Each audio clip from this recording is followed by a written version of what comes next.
பிடிக்கலன்னா கடந்து அதை ஸ்கிப் பண்ணிட்டு போயிட்டே இருக்கலாமே. அது விட்டுட்டு அது ஏன் வந்து அவரு சூப்பர் ஸ்டார் அதை எது பேசியிருக்க கூடாது, இவர் அதை ஏத்திருக்க கூடாது, எதுக்குங்க இதெல்லாம்? உண்மையிலே அவர் வந்து கலகலப்பா ஜாலியா சந்தோஷமான பழைய நினைவுகளோட பகிர்ந்து இருக்கும்போது அதை பார்த்து மகிழ்ந்து கொண்டாடக்கூடிய தருணத்தை விட்டுட்டு அதையும் வந்து நீங்க நெகட்டிவ் முறையில எடுத்து பார்த்தீங்க. தமிழ்ல மட்டுமே 1000 படங்கள் மேல பண்ணியிருக்காருன்னு சொல்றாங்க. அதுல கிட்டத்தட்ட நம்ம தலைவர் சூப்பர் ஸ்டார் அவர்களுக்கு மட்டும் 62 படங்கள். என்னை விட கமலுக்கு நல்ல பாடல்கள் போட்டு கொடுப்பாரு அப்படின்னாரு. அவர் பல தருணங்களை பார்த்தீங்கன்னா என்னோட ரஜினிக்கு தான் இவர் நிறைய பாடல்கள் நல்லா போட்டு கொடுத்துருக்காருன்னு அவரும் சொல்ல. ஆனா 2 பேரும் 1977 கவிக்குயில் என்ற படம் தான் 2 பேரும் முதல்ல இணைந்து பணியாற்றிய படம். ஏன்னா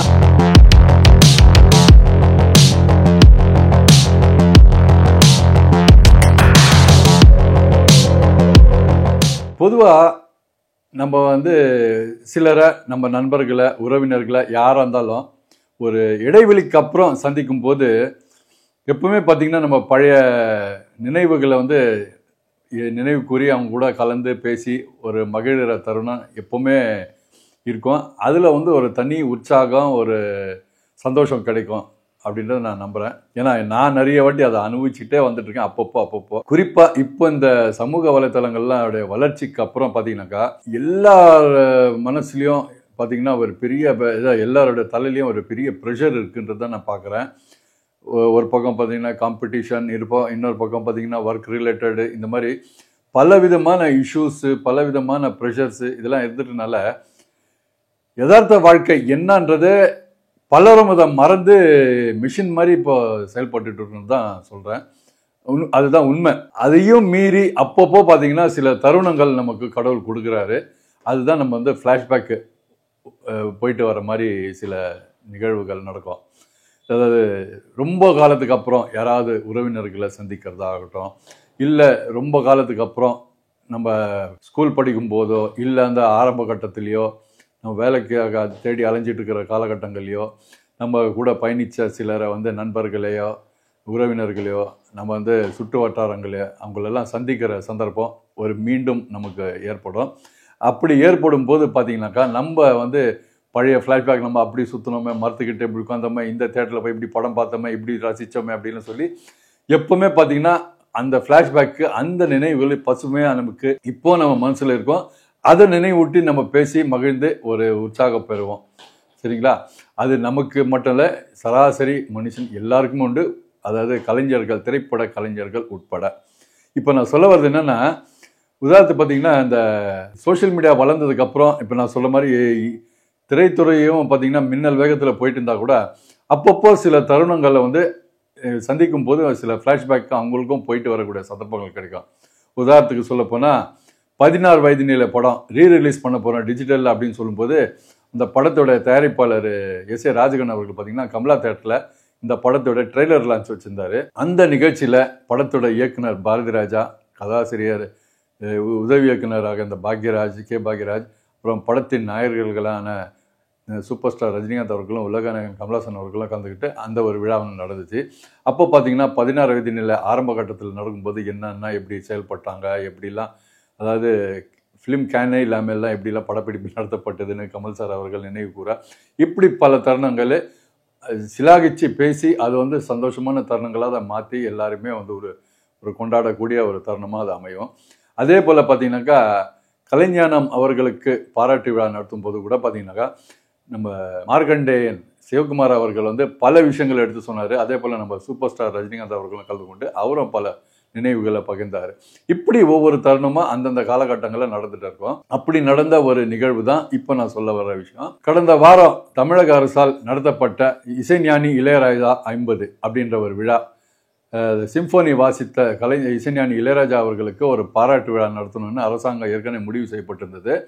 அது வந்து ஒரு 2 மாதம் முன்னாடி குறிப்பிட்ட இந்த தேதி மறுபடியும் சில காரணங்களால் தள்ளி போடப்பட்டு இப்போ வந்து செப்டம்பர் 13ஆம் தேதி அன்னைக்கு அது நடத்தப்பட்டது நேரு இண்டோர் ஸ்டேடியமில். தமிழக அரசால் நடத்தப்பட்ட இந்த நிகழ்ச்சியில் வந்து நம்ம சூப்பர் ஸ்டார் ரஜினிகாந்த் அவர்களும் உலகநாயகன் கமலஹாசன் அவர்களும் சிறப்பு விருந்தினர்களாக கலந்து கொள்ள, அப்புறம் தமிழக முதல்வர் திரு மு.க. ஸ்டாலின் அவர்கள் தலைமையில் நடத்தப்பட்ட நிகழ்ச்சி இது.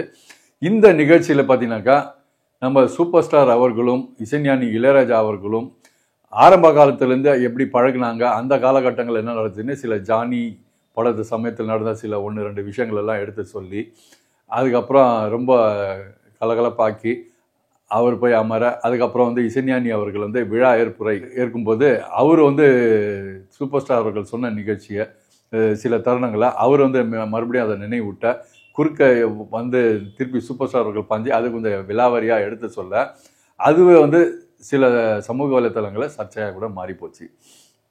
நான் என்ன கேட்குறேன், ஒரு விஷயத்தை அவங்க சந்தோஷமாக, நீங்கள் இசைஞானி அவர்களை பெரும்பாலும் பார்த்தீங்கன்னா கோபக்காரர், ரொம்ப சீரியஸாக இருப்பார், யாரும் அவர்கிட்ட அதிகமாக பேச முடியாது, அவரும் யார்கிட்டையும் அதிகமாக கலந்து ஃப்ரீயாக ஜாலியாக பேச மாட்டார், பழக மாட்டார்லாம் சொல்லி கேள்விப்பட்டிருக்கீங்க. அந்த மாதிரி ஒரு மனுஷன் தன்னுக்கு நடத்தப்படுற அந்த பாராட்டு விழாவில் அவர் கலகலப்பாக ஜாலியாக ஒரு சந்தோஷமான பழைய நினைவுகளோடு பகிர்ந்துட்டு இருக்கும்போது அதை பார்த்து மகிழ்ந்து கொண்டாடக்கூடிய தருணத்தை விட்டுட்டு அதையும் நீங்கள் நெகட்டிவ் முறையில் எடுத்து பார்த்தீங்கன்னா அது எந்த வகையில் சாத்தியம்? அது எப்படி நல்லா இருக்குது சொல்லுங்கள். நம்மளும் அதை கொண்டாடிட்டு போய் ரசிச்சுட்டு போமே, பிடிக்கலன்னா கடந்து அதை ஸ்கிப் பண்ணிட்டு போயிட்டே இருக்கலாமே. அது விட்டுட்டு அது ஏன் அவர் சூப்பர் ஸ்டார் அதை இதை பேசியிருக்க கூடாது, இவர் அதை ஏற்றிருக்க கூடாது, எதுக்குங்க இதெல்லாம்? உண்மையிலேயே அதாவது யூஸ்வலாக பார்த்தீங்கன்னா ஒரு படத்தோட ரிலீஸ் சமயத்தில் பார்த்தீங்கன்னா ஒரு பேட்டிகள் கொடுப்பாங்க. பேட்டி கொடுக்கும்போது பார்த்தீங்கன்னா அந்த படம் சம்மந்தப்பட்ட சில விஷயங்கள் மேலோட்டமாக சொல்லுவாங்க. கதை கூட சரியாக அதை தெளிவாக சொல்ல மாட்டாங்க. தன்னோட எந்த கேரக்டரில் ஏற்று நடிக்கிறோன்னு கூட ரொம்ப தெளிவாக சொல்ல மாட்டாங்க. மேலோட்டமாக சொல்லிட்டு கடந்து போயிடுவாங்க. இதை தாண்டி ஒரு படத்தை தயாரிக்கும் போது பல விஷயங்கள் அதில் நடந்திருக்கும்.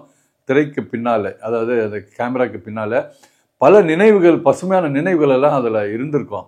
அந்த மாதிரி ஒரு சில தருணங்கள் இந்த மாதிரி சில நிகழ்ச்சியில் அவங்க வெளிப்படுத்தக்கூடிய ஒரு சாத்தியமான ஒரு தருணங்களை தான் நான் பார்க்குறேன். அதை நம்ம கொண்டாடி மகிழ்ந்துட்டு போகலாமே. அது மட்டும் இல்லைங்க, இப்போ இசைஞானி இளையராஜா அவர்கள் 1700 படங்களுக்கு மேலே இசையமைச்சிருக்காரு, கிட்டத்தட்ட ஒரு 7 மொழிகளில். நான் அதில் தமிழில் மட்டுமே 1000 படங்கள் மேலே பண்ணியிருக்காருன்னு சொல்கிறாங்க. அதில் கிட்டத்தட்ட நம்ம தலைவர் சூப்பர் ஸ்டார் அவர்களுக்கு மட்டும் 62 படங்கள், அதாவது தலைவர் சூப்பர் ஸ்டார் 171 படம் நடிச்சிருக்காருன்னா அதில் 62 படங்கள் இசைஞானி இளையராஜா அவர்கள் இசையில் சொல்லணும்.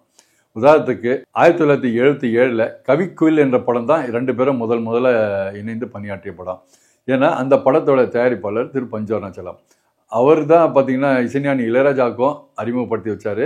அவர் தான் இந்த படத்தையும் தயாரித்தார். ஸோ இந்த படத்தில் ஆரம்பித்த இவர்களுடைய பயணம் 1994 வீரா படம் வரைக்கும் தொடர்ந்துச்சுன்னு சொல்லணும்.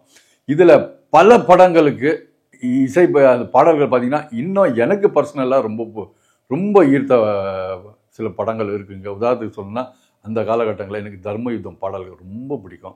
அப்புறம் ஜானி, இந்த 2 படங்கள் சூப்பர் ஸ்டார் படங்கள் என்றதை தாண்டி இசைக்குமே முக்கியத்துவம் உள்ள ஒரு படங்களாக தான் இதை நான் பார்க்குறேன். அதில் இன்னும் பிரியாவனை விட்டுட்டேன் பாருங்கள், இந்த படமும்.